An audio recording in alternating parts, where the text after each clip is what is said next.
আৰু ভাৰতৰ জাতীয় জীৱনৰ কাৰণে সমগ্ৰ মা ভাৰতী আই অসমীৰ কাৰণে আজিৰ পৰা এটা নতুন দৃঢ় সংকল্পৰে আমি এটা দল গঠন কৰিবলৈ চেষ্টা কৰিছোঁ আৰু এই দলৰ প্ৰথম শুভাৰম্ভণি আজি প্ৰাণ প্ৰতিষ্ঠা কৰিছোঁ। আপোনালোকে দেখিছে পবিত্ৰ প্ৰাণ প্ৰতিষ্ঠা সংস্থাপনা দিৱস নিখিল অসম নব্য জনগণতান্ত্ৰিক সমাজবাদী স্বৰাজ পাৰ্টি। আজি আপোনালোকক আমি জনাব খুজিছোঁ স্বৰাজ 1947 চনৰ যিখন আমাৰ পবিত্ৰ স্বাধীনতা সংগ্ৰামৰ পিছত আমি স্বৰাজ পাইছিলোঁ সেয়া ক্ষমতা হস্তান্তৰ বুলি কোৱা হয়।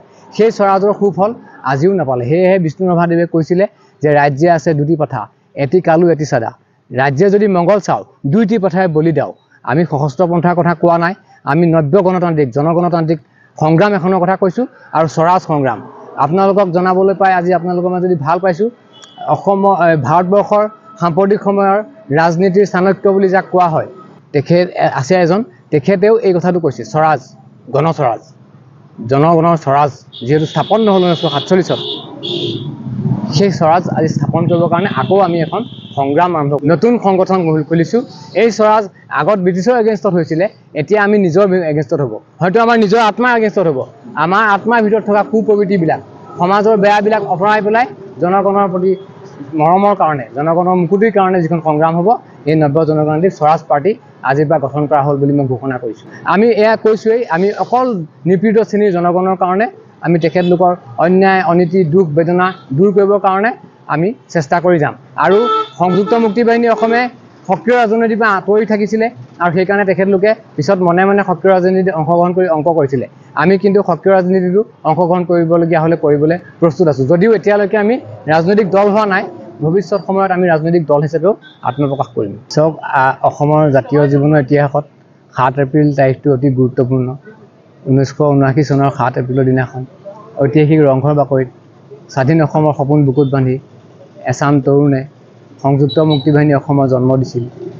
আজি 4.5 দশক তাৰমানে 45 বছৰ অতিক্ৰম কৰিলে সংযুক্ত মুক্তি বাহিনী অসমৰ প্ৰধান ফৈদটোৱে কেন্দ্ৰীয় চৰকাৰ ৰাজ্য চৰকাৰ ত্ৰিপাক্ষিক চুক্তি হ'ল অলপতে, আৰু তেওঁলোকে তাৰপিছতে এই সংগঠন ভংগও ঘোষণা কৰিলে।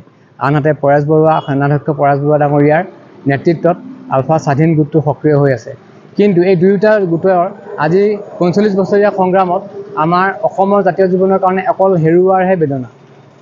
আজি আমাৰ দেখা গ'ল যে সামৰিক অসামৰিক মানুহ, পুলিচৰ মানুহ আৰু আমাৰ জেনেৰেল মানুহ আৰু বিপ্লৱী সংগঠনৰ নেতা যুৱক এই সকলো আজি দীৰ্ঘ 25-30 বছৰ ধৰি পেলাই প্ৰায় আপোনাৰ চৰকাৰী হিচাপত 15,000 আৰু আমাৰ বেচৰকাৰী হিচাপত 42,000 মানুহ এইখন অসমত মৃত্যুবৰণ কৰিলে। বোমা বিস্ফোৰণত কোন কেনেকৈ মৰিলে কিছুমানৰ আজিলৈকে চিনাক্তকৰণো নহ'ল।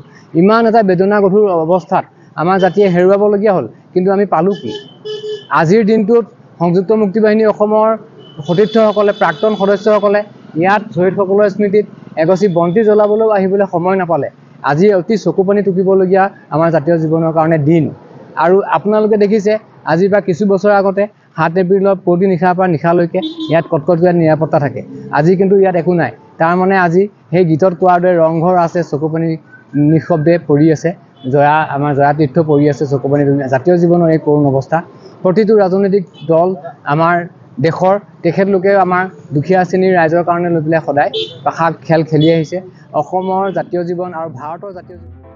নিউজ 12 অসম নৰ্থ ইষ্ট, যাত্ৰা আমাৰ অবিৰত, সংকল্প অপ্ৰতিৰোধ্য।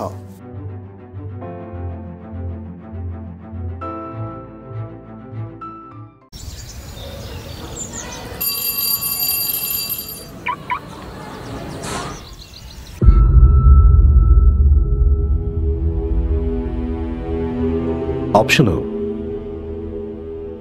खेल कब से ऑप्शनल बन गया? जो हमें जीवन की परिभाषा सिखाए वो ऑप्शनल है। द ग्रीन स्कूल इंटरनेशनल में हम इस विचार को चुनौती देते हैं। खेल हमारे लिए एक साधन है उस शिक्षा की, क्लासरूम हो या मैदान, जो हमारे अंदर की असली पावर को निखारे, जो हमें सिखाए टीम वर्क,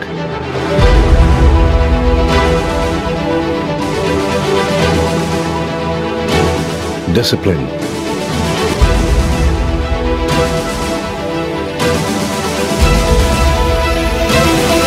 जो हमें तैयार करे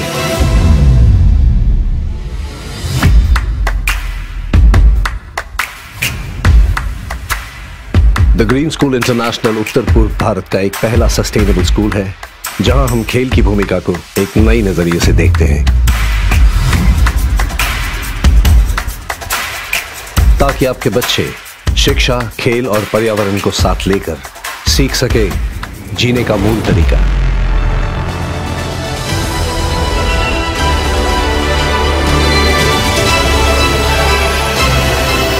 यहां स्पोर्ट्स बस ऑप्शनल नहीं है।